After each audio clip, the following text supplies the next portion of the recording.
Hello everyone, I am JIAN XIng, teacher, your guide to Buddha from Taiwan.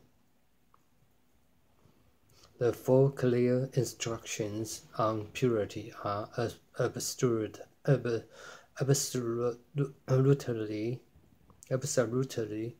true. The four clear instructions on purity in the Shurangama Sutra, which say that one must put an end to one's lust, killing, stealing, and lying, are closely interrelated. If you break the precept against lust, it is easy to break the precepts against killing, stealing, and lying as well. Therefore, a transgression of the precept against lust includes transgressions of the other three precepts discussed separately. They are four kinds, but spoken of together. They are a single entity. The Buddha, out of great compassion, earnestly explained the four clear instructions on purity in detail, but most people do not believe in them. Actually, it's not the ordinary people, but certain scholars, professors, and left-home people who cannot hold the precepts, who do not believe in them. These people cannot reform and get rid of their offenses. They cannot completely break their bad habits, and so they decide not to believe in anything and claim that the Shurangama Sutra is false.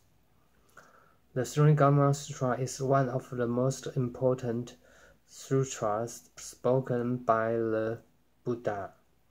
Not to mention scholars, professors, or people who break the precepts, even if someone who could perform the 18 transformations of an arhat and had all kinds of spiritual powers, said the Shurangama Sutra was false. I wouldn't believe it. Why not? Because the principles in the Shurangama Sutra deal directly with our problems, our ignorance, and our karmic offenses. They pinpoint our faults and urge us to change. They are exactly the right medicine for our illness. Most people cannot endure this bitter medicine. When the doctor prescribes it, they throw it away, saying it doesn't work. They just cheat and obstruct themselves and others. As a result of this, ignorant people then jumped on the bandwagon, saying, this famous scholar, that famous professor, and that renowned Dharma master all say the Shurangama Sutra is false. This is a case of the blind leading the blind. They all sing the same tune. disseminated their deviant theories that everything is permissible.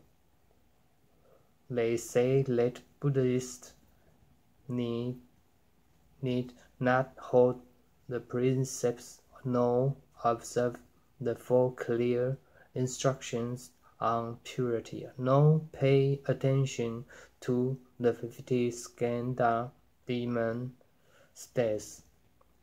They reject all of that. Think how malicious these people are. If they don't fall into the hell of ripping out tongues, there is simply no justice at all. Earlier, we were talking about artistic children. These children are undergoing the retribution for having slandered the great vehicle. Sutras are an offense that merits falling into the relentless hells. Not realizing this, people recklessly commit offenses and tell blatant lies. They obliterate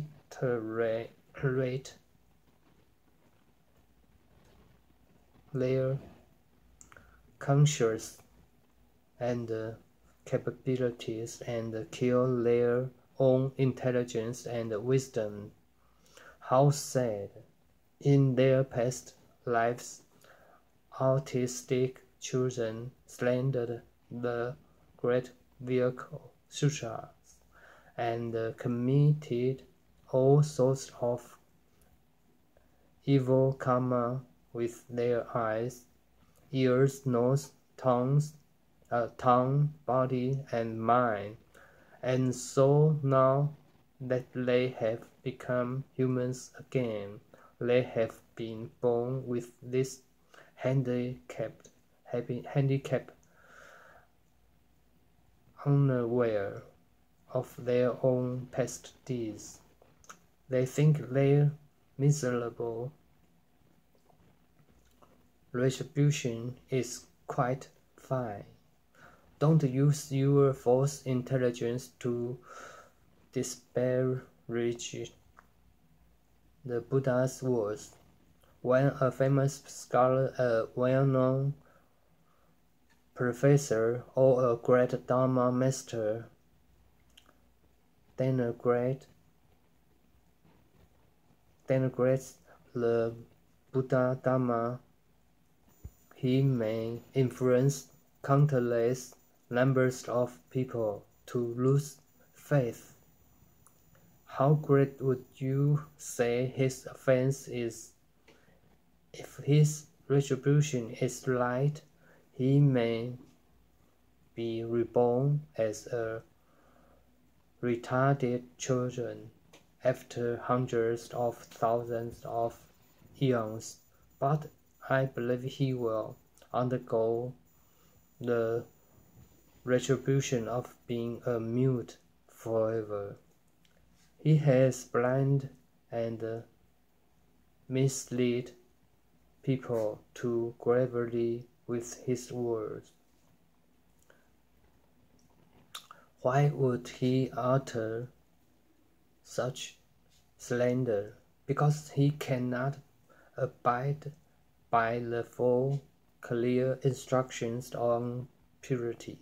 He cannot abstain from lust and killing. He may say he doesn't steal, but some scholars and professors habitually plagiarize the work of others. They steal others' theories, copying a little from this source and a little from that source and piecing it all together. Taking others' belongings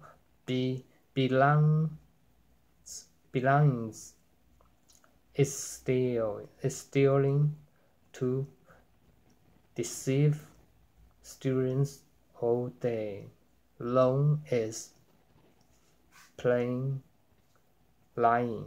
Of course, not all scholars and professors are this way, but they are thieves among the virtuous who always act up. Such people are flustered by the four clear instructions on purity, because they cannot live up to them.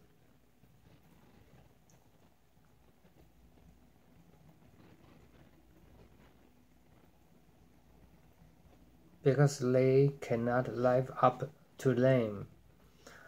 To accept those instructions as true would mean their downfall.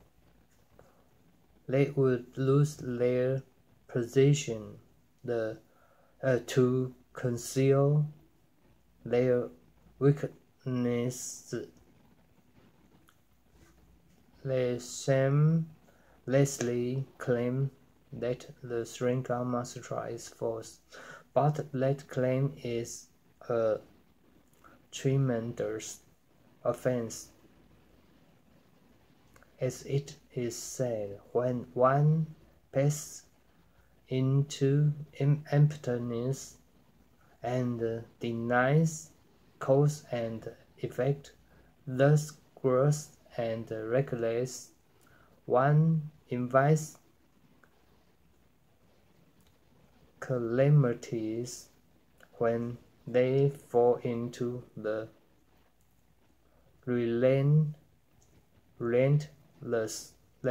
hells to undergo their retributions.